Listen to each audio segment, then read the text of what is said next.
Antes da gente entrar aqui no áudio aqui do capítulo 3, eu queria só compartilhar algumas informações que eu tenho uma bíblia de estudo aqui bem bacana. E aí ela tem uma introdução aqui sobre as cartas. Eu queria só compartilhar rapidinho, só para a gente ficar mais situada dessas cartas que a gente vai ler agora. E agora a gente vai fazer uma sequência de leitura das cartas que Paulo escreveu. Então, assim, no Novo Testamento, a gente vê que ali que as cartas que tem escritas são super importantes, porque elas constituem 21 dos 27 livros do Novo Testamento, né? Então tem realmente muita carta. E só Paulo escreveu 13 delas. Olha só, né? Que interessante. E assim, Paulo, ele foi uma pessoa fantástica, né? Então assim, Paulo, ele foi um grande apóstolo. Ele realmente foi muito pioneiro, né? Sempre foi muito ousado, muito destemido, muito corajoso. Ele foi um grande missionário, né? E se a gente pegar ali o Novo Testamento, a gente vê que as suas cartas, ela constitui 1/3 ali do Novo Testamento. Paulo escreveu muito do Novo Testamento, né? Então é legal para a gente saber também quem é esse autor, né? E Paulo, ele tem uma história que depois, ao longo dos dias, quando a gente for aqui fazendo as leituras, a gente pode ir comentando mais sobre a história também de Paulo, né? Porque o Paulo, ele foi um grande perseguidor de cristãos por um tempo, por um período, né? Então, Paulo, ele é um personagem bíblico que ele é muito conhecido, né? E ele realmente, ele é considerado um grande líder, né? Talvez um dos maiores líderes ali do cristianismo. Então, ele realmente, ele é muita coisa ali que ele compartilhou, que ele deixou aqui pra gente. A gente leu Romanos, né, gente, já, que maravilhoso, quanto ensinamento ali, Romanos. Romanos é um livro que a gente tem que ler várias vezes, assim, e realmente ficar gravado ali os versículos, porque tem muita coisa poderosa, né? E o nome então Paulo, ele é romano, ele foi romano, e o nome dele era Saulo. Então, às vezes, porque tiveram algumas coisas que eu vi Saulo escrito, eu fiquei até meio confuso, falei, Saulo, o que tá falando? Não era Paulo que tava falando, agora falando de Saulo. Então, realmente, o nome dele romano é Saulo, e ele nasceu em Tarso, e eu não vou ficar falando muito dele, porque também não vai dar tempo, mas é legal, assim, a gente entender, porque ele era aquele fariseu super conhecedor da lei, realmente sabia tudo, e ele perseguia muitos cristãos, até que ele teve um encontro muito poderoso com Deus, né? E Deus realmente transformou o coração dele, e aí depois disso ele foi um grande missionário mesmo, né? Levou o evangelho para muitos lugares, abriu muitas igrejas, e aí eu vou até compartilhar aqui com vocês rapidinho, dessas cartas que a gente está lendo. Deixa eu compartilhar aqui a tela do meu celular. Eu não sei se vamos ver se a imagem fica bom para vocês, mas acho que vai dar para ver sim. Vamos ver aqui, ó. Porque assim, tem várias. Cadê? Aqui. Fecha. Certo. Será que vocês estão vendo? Peraí. Agora entrou errado.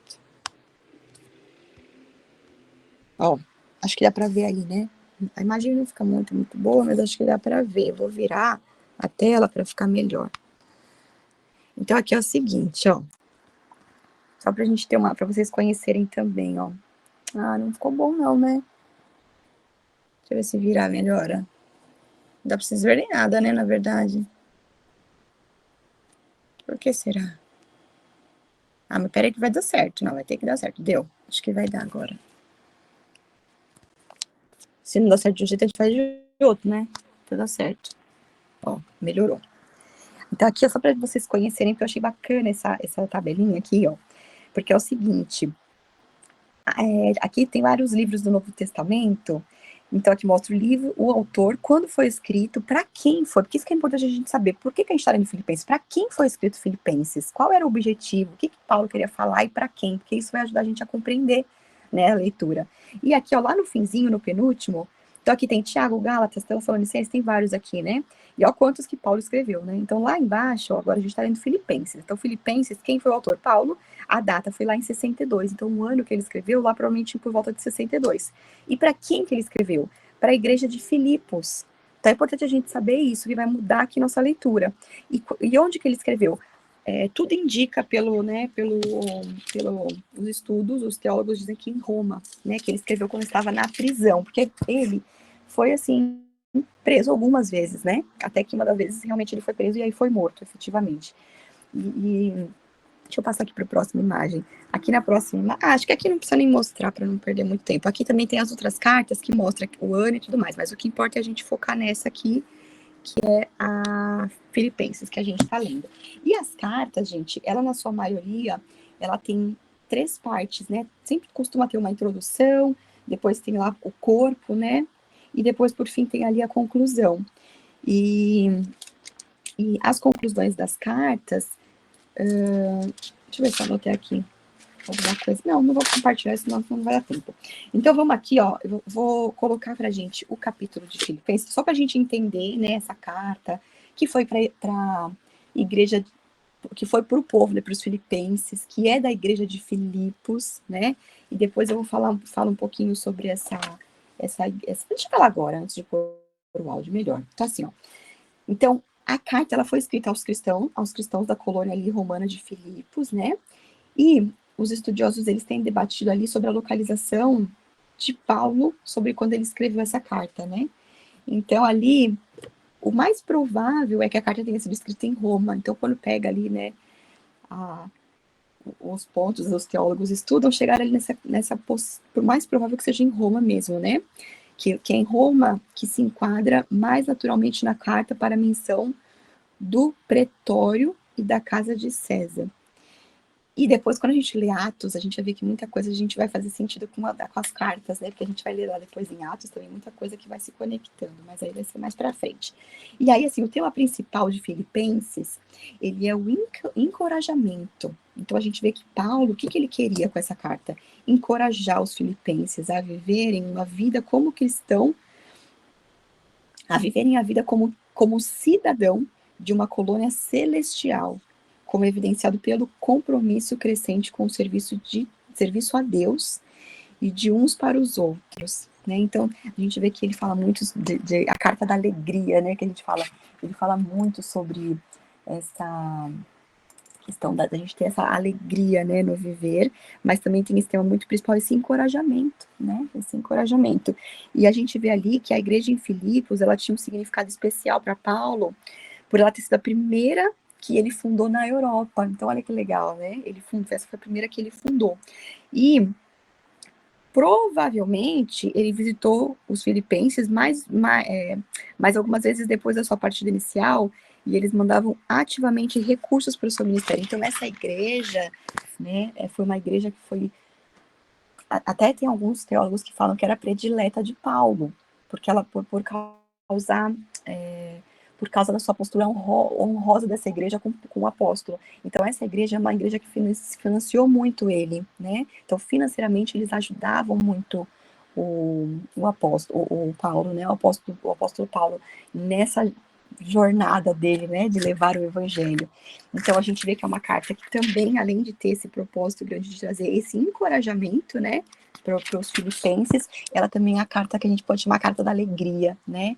Que apesar do apóstolo estar preso quando ele escreveu, então olha só, né? Apesar de ele estar preso, a atitude de Paulo em toda a carta é de agradecer a Deus. Então, você vê que ele sempre está agradecendo, incentivando o povo da igreja de Filipos para que eles ficassem felizes pela graça, pela misericórdia de Deus, né? Então, olha só, o cara podia estar lá, ele poderia estar preso e reclamando, resmungando, né? Do que ele estava vivendo ali. Oh, meu Deus, estou preso. Mas não, ele estava ali e vendo tudo como uma grande oportunidade. Tem algum versículo que acho que ele fala, viver é lucro, como que ele fala? Viver é Cristo, morrer é lucro. Será que é isso mesmo? Não quero falar bobagem aqui, deixa eu ver se é isso. Viver é lucro, não, viver é Cristo, acho que é isso, um dos versículos que a gente leu. Se alguém lembrar e quiser abrir e falar, ó, isso mesmo, Filipenses 1:21. O que ele falava? Porque para mim, viver é Cristo. E morrer é ganho. Tem algumas versões que falam é lucro, né? Então, o que acho que ele tinha muito claro na mente dele? Tô aqui, meu bem, tô com alegria, coração grato, porque tô preso, mas tá tudo bem. Se eu saindo dessa prisão, o meu evangelho vai ser pregado. E realmente depois a gente pode entrar em mais detalhes, né? Ele na prisão, em uma das prisões, teve aquele acontecimento de um anjo e ele ser libertado e tudo mais, e ele conseguir converter ali pessoas da prisão, né? Então, toda oportunidade, acho que Paulo era assim, né? Toda oportunidade era uma oportunidade de falar sobre Jesus, de converter pessoas, de salvar vidas. Então eu não tenho que ficar reclamando, não. Eu vou só fazer o meu papel. Porque se morrer, tô no lucro, tô no lucro. Morrer, tô no lucro, vou estar lá com Jesus, né? Enquanto eu tô aqui vivendo, viver é Cristo. Então acho que ele tinha isso muito forte no coração dele. Então, que a gente também possa sair desse devocional de hoje mais fortalecido na nossa fé, de que a nossa vida também ela é para edificar outras vidas, que a nossa vida também é para abençoar outras vidas, que a nossa vida, que quando a gente está nessa conexão com a fonte, que a luz que vem da fonte, que reflete em mim, que ela também vai refletir no outro. Então, que eu sempre oro muito para que realmente, onde eu passar, que essa luz que eu recebo, que vem do alto, que ela possa refletir no próximo, e o próximo possa sentir a Jesus através da minha vida. Porque uma vez eu estava no trabalho, e aí uma menina virou para mim e falou assim, nossa, Maia, você tem uma luz diferente. E eu achei aquilo tão bonito quando ela falou isso, né? Porque assim, não é sobre mim, sobre uma luz minha, mas é sobre a luz que vem do Senhor. Porque naquele dia, quando era um dia que eu já tinha acordado, já tinha me conectado, já tinha feito devocional, já tinha orado, já estava assim, sabe? O meu espírito conectado ao espírito do Senhor, e a luz dele refletiu sobre mim, e chamou a atenção daquela pessoa. E é isso, a gente vê, né, que Paulo, por onde ele passava, a sombra dele convertia pessoas. Olha isso, gente. Então a gente precisa entender que a gente é um espírito e que o nosso espírito, a gente tem que alimentar o nosso espírito a todo momento. O que Paulo falava? Orar sem cessar, não é? Então, orar sem cessar, a gente tem que a todo momento. E claro que a gente, como ser humano, a gente se perde algumas vezes, né? Mas que a gente possa sempre voltar. E, bom, então vamos colocar aqui o áudio para dar tempo da gente fazer tudo, colocar o áudio do capítulo. Vou colocar aqui então pra gente. Depois, se eu tiver mais alguma coisa para comentar que eu esqueci, depois eu coloco, tá? Vocês querem falar alguma coisa, gente? Alguma coisa que vocês sabem, alguma curiosidade da vida do apóstolo Paulo? Alguma coisa bacana para complementar aqui para o nosso estudo?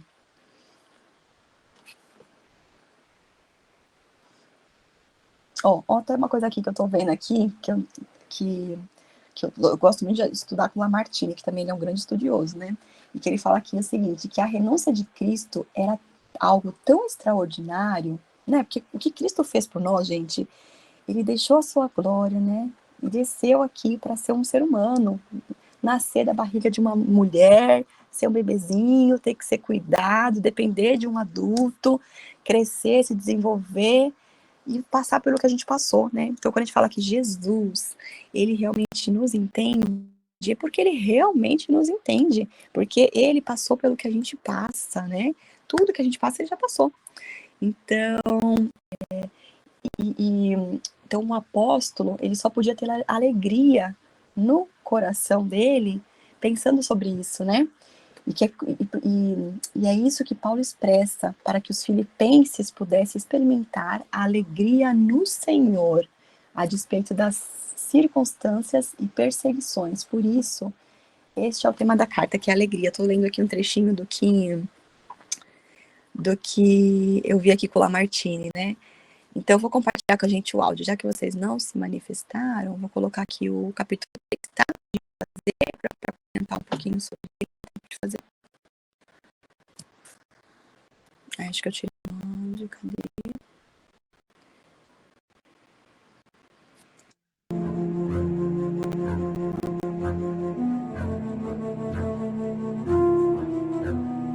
Filipenses, capítulo 3. Para terminar, meus irmãos, sejam alegres por estarem unidos com o Senhor. Não me aborreço de escrever, repetindo o que já escrevi, pois isso contribuirá para a segurança de vocês. Cuidado com os que fazem coisas más.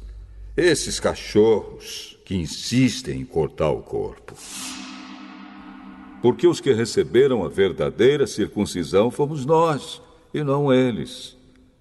Nós adoramos a Deus por meio do seu Espírito e nos alegramos na vida que temos em união com Cristo Jesus, em vez de pormos a nossa confiança em cerimônias religiosas como a circuncisão.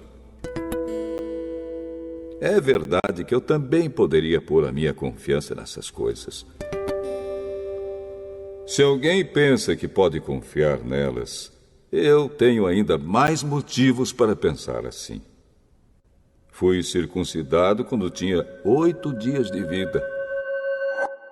Sou israelita de nascimento, da tribo de Benjamim, de sangue hebreu. Quanto à prática da lei, eu era fariseu e era tão fanático que perseguia a igreja. Quanto ao cumprimento da vontade de Deus por meio da obediência à lei, ninguém podia me acusar de nada. No passado, todas essas coisas valiam muito para mim, mas agora, por causa de Cristo, considero que não tem nenhum valor. E não somente essas coisas, mas considero tudo uma completa perda, comparado com aquilo que tem muito mais valor, isto é, conhecer completamente Cristo Jesus, o meu Senhor. Eu joguei tudo fora, como se fosse lixo, a fim de poder ganhar a Cristo e estar unido com Ele. Eu já não procuro mais ser aceito por Deus por causa da minha obediência à lei, pois agora é por meio da minha fé em Cristo que eu sou aceito. Essa aceitação vem de Deus e se baseia na fé. Tudo o que eu quero é conhecer a Cristo e sentir em mim o poder da sua ressurreição. Quero também tomar parte nos seus sofrimentos e me tornar como ele na sua morte, com a esperança de que eu mesmo seja ressuscitado da morte para a vida. Não estou querendo dizer que já consegui tudo o que quero ou que já fiquei perfeito, mas continuo a correr para conquistar o prêmio, pois para isso já fui conquistado por Cristo Jesus. É claro, irmãos, que eu não penso que já consegui isso. Porém, uma coisa eu faço. Esqueço aquilo que fica para trás e avanço para o que está na minha frente. Corro direto para a linha de chegada a fim de conseguir o prêmio da vitória.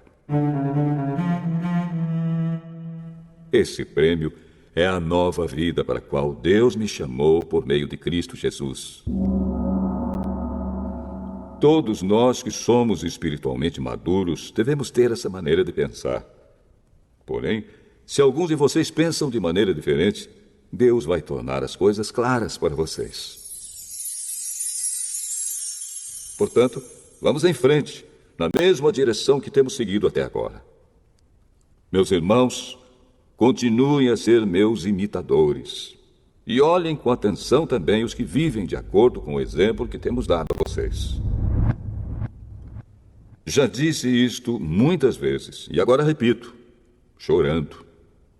Existem muitos que, por sua maneira de viver, se tornam inimigos da mensagem da morte de Cristo na cruz.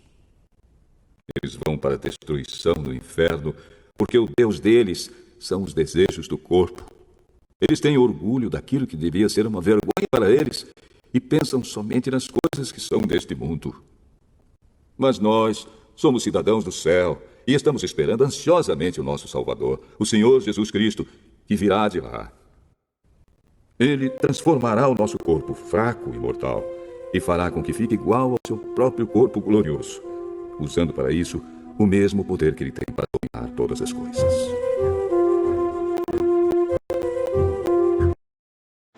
Então vamos lá, esse também é um capítulo, gente, é tudo poderoso, né? Mas também é um capítulo poderoso que ele fala aqui como vale perder tudo por Cristo, né? Por Jesus Cristo. Então ali, você vê que ele fala ali, né? Muito sobre essa superioridade da salvação em Jesus Cristo. E sobre essa alegria, né? Como fruto do relacionamento sincero com Deus. Então, só para a gente se situar aqui, a gente vê que dos versículos 1 ao 11, ele fala ali muito sobre o aceitar a Jesus Cristo, é o maior ganho que a gente tem, né? E depois do 12 ao 21, ele fala ali sobre a gente correr em direção ao alvo, né? Então fala sobre essa questão do alvo, da gente prosseguir no alvo, né? E quando ele começa lá, que ele fala lá, lá no primeiro, né? Finalmente, meus irmãos, alegrem-se no Senhor, tal, tal, tal. Então a gente vê que a alegria realmente é fruto do Espírito, né? Então a verdadeira alegria, ela realmente acontece quando a gente está em Cristo. Às vezes tem coisas assim, quando a gente está muito assim, mundano, às vezes tem coisas que traz alegria, aquela alegria imediata, né? Então, às vezes, eu fiz alguma coisa que, comer um chocolate me trouxe uma alegria breve. Eu fiz tal coisa, me trouxe uma alegria breve. Só que quando a gente está realmente, a verdadeira alegria, ela vem o quê? Fruto do Espírito, né? E quando a gente caminha em obediência, né? Ela vai nos auxiliar a gente a viver essa verdadeira alegria. Porque quando a gente está com o coração alinhado com o coração do Senhor, né? E quando eu falo isso também muito para mim, porque por vezes eu também aqui me perco um pouquinho, mas quando a gente alinha o nosso coração com o coração do Senhor, quando a gente caminha em obediência a Ele, a gente tem essa alegria verdadeira, né? Então, Paulo, ele nos convida realmente a nos alegrar, né? Então, e quando ele fala, você vê que assim, ele sempre fala aqui, ó, alegre-se, e ele fala como no imperativo, né? Então, você vê que ele fala no imperativo como uma ordenança mesmo. Alegre-se. Então, só da gente tomar consciência disso, isso já muda bastante coisa, né? E aí, então, a gente vê aqui, né, depois mais pra frente um pouquinho, que ele fala sobre a circuncisão, que eu queria comentar um pouco sobre isso. Agora eu não sei que versículo que é aqui, mas tudo bem. Ó. Tá, que ele fala aqui, ó, foi lá no 5º, circuncidado no 8º dia. Então a gente vê aqui, né, que ele fala muito daqueles supostos cristãos judeus, né, que eles entendiam ainda que a circuncisão era necessário. Então, só pra gente relembrar lá na história. Então, a circuncisão, ela foi um sinal da aliança de Deus com Abraão. Então, quando a gente lê o Gênesis, né, acho que a maioria estava acompanhando aqui, lá em Gênesis a gente vê que Deus fez essa aliança com Abraão e que ele deu esse direcionamento, que todas as crianças, né, todos fossem circuncidados, depois as crianças, conforme fossem nascendo, também fossem circuncidadas. Só que aqui, quando Paulo escreveu essa carta, já era um outro momento, já era a nova aliança, né? Então, o que acontece agora? Agora a aliança com Deus, ela é no nosso coração, ela não é mais física. Só que o que acontece até hoje? A gente tem os religiosos da vida, né? Antes tinha lá os fariseus, e a gente vê até hoje que a gente vê pessoas que, ao invés de pregar o evangelho e você conseguir converter vidas para o evangelho, ela acaba afastando vidas do evangelho, porque a pessoa é tão religiosa, tão cheia de isso pode, isso não pode, cheia de regras, que você mais afasta as pessoas. E na verdade, quando a gente vê a história de Jesus e quando a gente lê, vê que Jesus veio quebrando tudo quanto é regra. Ele fazia questão de fazer o milagre no sábado, que era para não me vir com esse papinho de que eu não posso, de que não posso no sábado. Então ele vinha fazendo o quê? Quebrando regras. E a verdade é que a Bíblia, quando a gente lê a Bíblia, quando a gente vê a história de Jesus, ele nos convida a viver por princípio, não por regra. A regra ela foi feita para ser quebrada mesmo, e regras é coisa do humano que inventa aqui, mas quando a gente vive por princípio, tanto que a gente vê os mandamentos, não matarás. Então a gente vê que o princípio é a vida. Então quando a gente vê, às vezes, as regras, elas são criadas porque os princípios, quando são quebrados, aí precisa criar-se regras. Então se a gente viver por princípio, a gente vai ver que a nossa vida vai ficar muito mais simples, né? Então, quando ele fala aqui, né, quando ele vem até de uma forma que dura, né, falando aqui sobre essa questão da circuncisão, é que assim, sabe, para de ser religioso, né? Agora a gente está num outro momento, o sinal da aliança com Deus agora é no nosso coração, né? Então, porque aqui a gente vê que os judeus, eles eram circuncidados e eles estavam exigindo que os gentios também fossem circuncidados. Isso a gente vai ver quando a gente for ler lá Atos dos Apóstolos, a gente vai ver sobre isso. E os gentios é o quê? Os gentios somos nós, né? O povo que não é judeu. Então, ele pega pesado aqui com relação a isso, né? E um outro versículo aqui também que chamou a atenção, lá no partir do 8º, ó, não sei como é que tá a versão aí de vocês, mas aqui para mim tem que falar da suprema grandeza do conhecimento de Cristo. E olha só com a palavra que ele usou, né? Suprema grandeza. Achei tão bonito isso. Talvez aí na versão de vocês pode ser que seja outra palavra, né? Depende da versão que tá lendo. Mas aqui mostra como é precioso a gente conhecer a Cristo, né? E aí a pergunta que a gente pode se fazer aqui é como que nós conhecemos Cristo, né? E para a gente desenvolver essa intimidade, esse conhecimento, esse relacionamento de Cristo, isso não vai acontecer se a gente não tiver leitura bíblica, se a gente não tiver reflexão, meditação na palavra, se a gente não tiver oração, né? Então, nós realmente, que a gente possa sair daqui com essa clareza de que a gente precisa a todo momento fazer o que a gente, continuar fazendo o que a gente está fazendo aqui, porque às vezes a gente começa a fazer algo e às vezes a gente não persiste, né? E a gente tem que persistir isso até o fim da nossa jornada aqui, né? Até irmos para a eternidade. Essa leitura da palavra, porque para a gente conhecer o Criador, para a gente conhecer as promessas do Criador, eu preciso ler aqui. Aqui tá um monte de promessa. Então, às vezes a gente vive sofrendo porque a gente não declara as promessas dele para nossa vida, porque a gente não toma posse do que ele diz para nossa vida, né? Então, um versículo que eu sempre pego, às vezes, quando eu tô doente, eu já declaro que pelas pisaduras eu já estou curada e sarada, porque aqui na palavra tem promessas, aqui a gente tem que pegar a palavra e tomar posse da palavra, né? Tem um termo que fala, como é que fala? Declarar a palavra. Declare a palavra, a gente pegar o que está escrito aqui e falar na primeira pessoa, né? Tem um versículo que eu declaro muito aqui em casa, que tem um versículo que ele fala que eu e a minha casa serviremos ao Senhor. E eu já coloco na primeira pessoa. Eu e a minha casa, eu, a minha família, o meu marido, os meus filhos, nós servimos ao Senhor. A gente pegar aquela promessa, pegar aquilo que o Senhor falou e colocar na primeira pessoa. Porque se tem uma oração que é poderosa, é quando a gente pega algo que o Senhor já falou, uma promessa que Ele quer para nossas vidas, e a gente toma posse disso e declara e ora sobre aquilo. Porque às vezes a gente fica assim, mas será que Deus quer isso realmente para minha vida? Será que é da vontade dEle? Se tá aqui na palavra, é porque é da vontade dele. Isso, se tá aqui, a gente já sabe que é verdade. Então, que a gente possa realmente usar mais dessa palavra, né? Usar mais disso aqui e tomar posse do que tá aqui. Tomar posse. Uma coisa que ele faz, que a gente vê em Gênesis, que a maioria das pessoas não fazem, que eu também tô aprendendo a fazer, ó. A gente pega Gênesis lá no começo, ele fala, dominar e governar sobre todas as coisas. Aqui, ó, no 22, sejam férteis e multipliquem-se, encham as águas dos mares.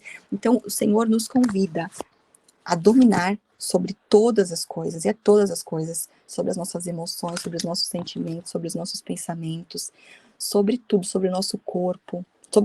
Muitas vezes a gente perde, eu gosto muito que o Joel J fala, o Joel que é da internet, se você tá perdendo pra batata frita, você vai ganhar pro quê? Eu falo, nossa, realmente, a gente tô perdendo pra batata frita, como que eu vou ganhar pra outra coisa? Então, governar sobre todas as coisas, dominar sobre todas as coisas, a nossa alimentação, né? Eu dominar, às vezes ficar no celular vendo esse Instagram horas, poderia estar lendo a palavra, poderia estar assistindo algo que seja bom, assistindo um filme que seja edificante, uma pregação que vai ser bênção na sua vida, poderia estar estudando algo novo, poderia estar, sei lá, você ao invés de assistir live, fazer uma live transbordando para outra pessoa. Então, a gente precisa, né, eu perco pro celular no Instagram, eu tô vendo aqui em casa que ultimamente quando perdendo pra minha casa vira e mexe uma bagunça, tô aqui tentando organizar uma dinâmica para as coisas ficarem organizadas. Eu falo assim, meu Deus, não tô governando sobre a minha casa, se eu não tô conseguindo governar sobre a minha casa, no pouco que o Senhor me confiou, como que Ele vai me dar mais para eu poder realmente dar conta? Ele não vai me dar, porque enquanto eu não dominar, não governar, não estiver, né, honrando aquilo que Ele me deu, que talvez aos nossos olhos parece pouco, e lembrando o que eu falei na última, né, tudo que a gente fizer, que a gente faça para o Senhor, não para os homens, não que a gente fique esperando elogio do outro, esperando que o outro te valorize, mas que a gente faça para o Senhor, porque quando eu faço para o Senhor, a recompensa vem dele. Se eu faço para o homem, a gente espera a recompensa do outro, né? A gente espera que o outro te reconheça, não. Então, que a gente faça tudo para o Senhor, porque quando eu honro no pouco, Ele vai colocar Ele vai colocar o muito para mim, né? Então, o Senhor, quando a gente lê Gênesis, lá sobre a criação, Ele nos convida a dominar sobre todas as coisas, governar a nossa vida, né? Governar. E Ele nos convida a multiplicar. Onde colocarmos as nossas mãos, que isso se multiplique, né? Então, é isso, meus queridos. Acho que até talvez teria um pouco mais de coisas para compartilhar, mas para a gente não passar muito aqui do horário. Então, realmente, essa carta aqui é uma carta muito poderosa, né? Mostrando que Jesus é a fonte de alegria, que a gente deve continuar focado no alvo, né? Sem religiosidade, nada desse papinho de, vocês têm... E assim, a igreja que eu vou é uma igreja que eu gosto muito, porque eles são muito, assim, muito livres, né? Não fica te obrigando a fazer nada, nem te proibindo de nada. É tudo muito livre, porque a verdade é que o Espírito de Deus que habita em nós, ele vai mostrando. Tem coisas que antigamente eu fazia que hoje já não faço porque não faz sentido, porque o Espírito foi me transformando, ele vai mostrando, olha, filha, isso aqui já não faz sentido mais, isso aqui já não me agrada. E a gente vai sendo lapidado e transformado. Então, que a gente possa confiar muito no nosso coração, né? Às vezes a gente fica só ouvindo o outro que o outro está dizendo, mas que a gente possa seguir nossa intuição, talvez a nossa intuição, esse nosso feeling, né? Isso que o Senhor coloca no nosso coração, o Espírito de Deus, ele está a todo momento nos lapidando, ele é o nosso professor, nosso mentor, nosso guia. Então, que a gente realmente possa seguir uma vida, né, no Espírito e colocar essa confiança realmente no Senhor, que a gente não colocar nossa confiança na carne, né, que a gente vê lá em Filipenses, lá no 3:3, nem em outra pessoa, né? Então, onde Deus quer que a gente coloque a confiança, né? Fica essa pergunta pra gente. E realmente a gente vê, né, lendo aqui a palavra, que ele quer que a gente coloque a confiança somente nele. Então, esse capítulo também traz isso muito forte, que Deus, ele não despreza a autonomia, ele quer que a gente seja totalmente dependente dele. E isso é algo que é muito contraditório ao que o mundo diz, né? Porque o mundo quer que a gente seja muito independente, que a gente seja muito dono de si, que a gente seja muito... Mas a verdade é que Deus, ele quer que a gente seja dependente dele, que a gente seja submisso ao Senhor, né? Então, que a gente dependa da videira, né? O ramo, ele até pode secar rapidamente se ele for retirado da videira. Pode não, ele vai secar rapidamente quando é retirado da videira. Mas Deus, ele quer que a gente seja sujeito a ele em tudo em nossas vidas e que a gente confie no seu amor e na sua provisão, porque ele não fala lá no evangelho, que ele fala que se eu cuido e dou a provisão até para os pássaros, por que que eu não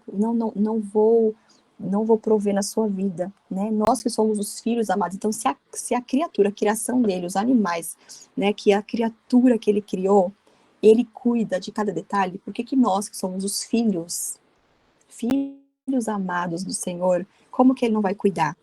Então, realmente, vamos, né, conseguir continuar focado no alvo, e esse capítulo se conecta com o que a gente leu no devocional no começo, né, da gente ficar focado em Cristo, mesmo que tenha tempestade, a gente continuar com o nosso olhar aqui no alvo, né? E é isso, meus queridos. Querem falar algo para encerrar? Ai, gente, tá um calor aqui, meu Deus do céu. Já tá um calorzão. Que coisa linda, né? A palavra de Deus se renova todas as manhãs. Aleluia, Jesus, tremendo, Mãe, tremendo. Deus continue Glória a nos usando Deus. poderosamente. Glória a Deus por isso. É, Cris, então encerra pra gente, orando, né? Que seja um feriado muito abençoado aqui pra gente, né? sim, já é, né? Já é, com certeza, já é. Aleluia, Jesus. É dessa maneira, Senhor. Muito obrigado, Jesus. Muito obrigado. Nós, mais uma vez, te agradecemos, Jesus, porque o teu amor nos alcançou. Muito obrigado pelo presente chamado hoje, pela vida ao qual tu nos presenteou. Muito obrigado, Senhor, pelo teu amor, pela tua graça. Muito obrigado, Jesus, pela salvação gratuita que alcançou num só Deus. E hoje, a quem respira também é gratuita. Que possa alcançar, Jesus, outras vidas, aleluias. Vá de encontro, Senhor, a cada necessidade dos teus pequeninos, Senhor. Obrigado mais uma vez pela tua palavra, que vem de encontro à nossa necessidade nesse dia. Senhor, abençoa cada lar representado, a cada coração, a cada ansiedade que tu possa prover aquele desejo, Senhor, de cada um, Senhor. Toma nas tuas mãos, Senhor, de forma linda e gloriosa. Fica conosco para sempre, meu Deus. Abençoa, meu Deus, poderosamente a cada irmão que adentra, Senhor, a este encontro, porque eles sabem que não não sairão daqui sem a tua resposta. Não. Tu és o mesmo Deus, tu nos responde no secreto, no oculto. Nos dá, Senhor, um dia de paz, um dia de livramento, um dia repleto da tua presença e da tua, aleluia, da tua glória. Muito obrigado, Senhor, por tudo. Mais uma vez nós te agradecemos. Fica conosco para sempre, Senhor. Em nome de Jesus. Amém. Amém, Jesus. Amém. Amém. Então, um grande beijo, gente.